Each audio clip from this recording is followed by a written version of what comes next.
Welcome to mega 9 TV. ఆకాశం నుంచి పడ్డాయా లేక సముద్రంలో కొట్టుకొచ్చాయా? రహస్యమైన 6 వెండి గోళాలు ఇప్పుడు ఆస్ట్రేలియా తీరంలో పెనుకలకలం రేపుతున్నాయి. అవి ఎక్కడి నుంచి వచ్చాయి, వాటిలో ఏముంది అన్న ప్రశ్నలకు సమాధానం దొరకక అధికారులు తలలు పట్టుకుంటున్నారు. ఆస్ట్రేలియాలోని క్వీన్స్లాండ్లోని టౌన్స్ విల్లేకు ఉత్తరాన ఉన్న ఫారెస్ట్ బీచ్ లో 6 వింతైన వెండి గోళాలు ఒడ్డుకు కొట్టుకొచ్చాయి. ఇది సాధారణ విషయం కాదు, ఎందుకంటే అవి భారీగా ఉన్నాయి, చూసేందుకు చాలా అంతు చిక్కనివిగా కనిపిస్తున్నాయి. ఈ ఘటనతో స్థానిక ప్రజలు, పర్యాటకులు షాక్ కి గురయ్యారు. పోలీసులు వెంటనే ఆ ప్రాంతాన్ని చుట్టుముట్టారు. ప్రజలను వాటికి దూరంగా ఉండమని హెచ్చరించారు. ఈ ఘటన వెనుక ఉన్న రహస్యాన్ని ఛేదించేందుకు ఆస్ట్రేలియన్ స్పేస్ ఏజెన్సీ సహా పలు ప్రభుత్వ సంస్థలు రంగంలోకి దిగాయి. ఇది ఏలియన్స్ పనేనా అనే ప్రశ్నలు కూడా వినిపిస్తున్నాయి. దీంతో ఈ ఘటన ఇప్పుడు ప్రపంచవ్యాప్తంగా చర్చనీయాంశంగా మారింది.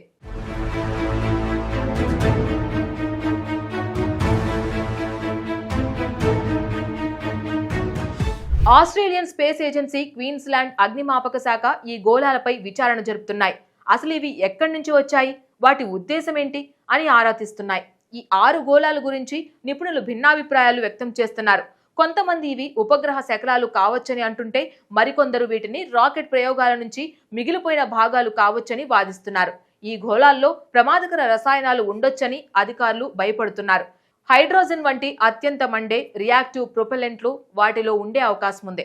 అందుకే ప్రజలు వాటిని తాకవద్దని, వాటికి దూరంగా ఉండాలని స్పష్టమైన హెచ్చరికలు జారీ చేశారు. సంఘటనా స్థలంలో 50 మీటర్ల మేర నిషేధిత మండలాన్ని ఏర్పాటు చేశారు. అత్యవసర సిబ్బంది ప్రత్యేక రక్షణ సూట్లు ధరించి 5 గోళాలను ప్రత్యేక డ్రమ్ముల్లో భద్రపరిచారు. 6వ వస్తువును కూడా సురక్షితంగా తరలించే ప్రక్రియ కొనసాగుతోంది. భద్రతా చర్యలు పూర్తయిన తరువాతే నిషేధిత ఆంక్షలను సడలించారు. ఈ అంతుచిక్కని వస్తువుల ప్రభావం అనేక కోణాల్లో కనిపిస్తోంది. పర్యావరణ పరంగా ఈ గోళాల్లోని ప్రమాదకర రసాయనాలు సముద్ర జీవానికి, తీర ప్రాంత పర్యావరణానికి ముప్పు కలిగించవచ్చు. సామాజికంగా ప్రజల్లో ఒక రకమైన భయం, ఆందోళన నెలకొంది. ఇవి నిజంగా అంతరిక్ష శిథిలాలా లేక మరేదైనా తెలియని వస్తువులా అనే ఆసక్తి అందరిలోనూ ఉంది. ఈ సంఘటనపై స్థానిక పోలీసులతో పాటు national emergency management agency, Australian space agency కలిసి సమన్వయంతో పనిచేస్తున్నాయి. శాస్త్రవేత్తలు, నిపుణులు ఈ గోళాల నమూనాలను సేకరించి వాటిని విశ్లేషిస్తున్నారు. త్వరలోనే వాటి మూలం, వాటిలోని పదార్థాల గురించి స్పష్టత వచ్చే అవకాశం ఉంది.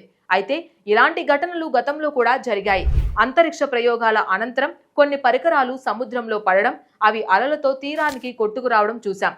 కానీ ఒకేసారి 6 భారీ గోళాలు కనిపించడం మాత్రం ఆశ్చర్యకరం కలిగించే విషయం.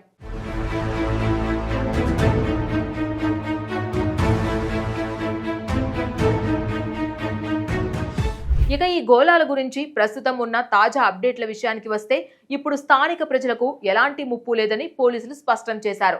అయితే వస్తువుల అసలు స్వరూపం, అవి ఎక్కడి నుంచి వచ్చాయన్న దానిపై శాస్త్రీయ పరీక్షలు మాత్రం ఇంకా కొనసాగుతున్నాయి. ఈ ఘటనకు సంబంధించి ఎలాంటి తప్పుడు సమాచారం వ్యాప్తి చెందకుండా అధికారులు అప్రమత్తంగా ఉన్నారు. సోషల్ మీడియాలో వస్తున్న పుకార్లను నమ్మవద్దని ప్రజలను కోరారు.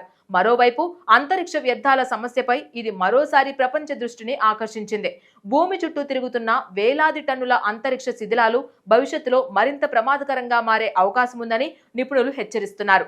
వీటిని నియంత్రించడానికి, సముద్రంలో పడే వ్యర్థాలను తగ్గించడానికి అంతర్జాతీయ స్థాయిలో మరింత సహకారం అవసరమని పలువురు వాదిస్తున్నారు.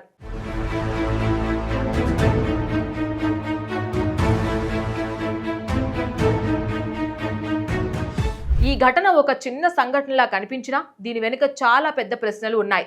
అవి అంతరిక్ష శిథిలాలైతే ఏ దేశానికి చెందినవి, వాటిని ఎవరు ప్రయోగించారు, వాటిని సరిగ్గా ట్రాక్ చేయడంలో విఫలమయ్యారా అనేవి ఇప్పుడు ప్రశ్నార్థకరంగా మారాయి.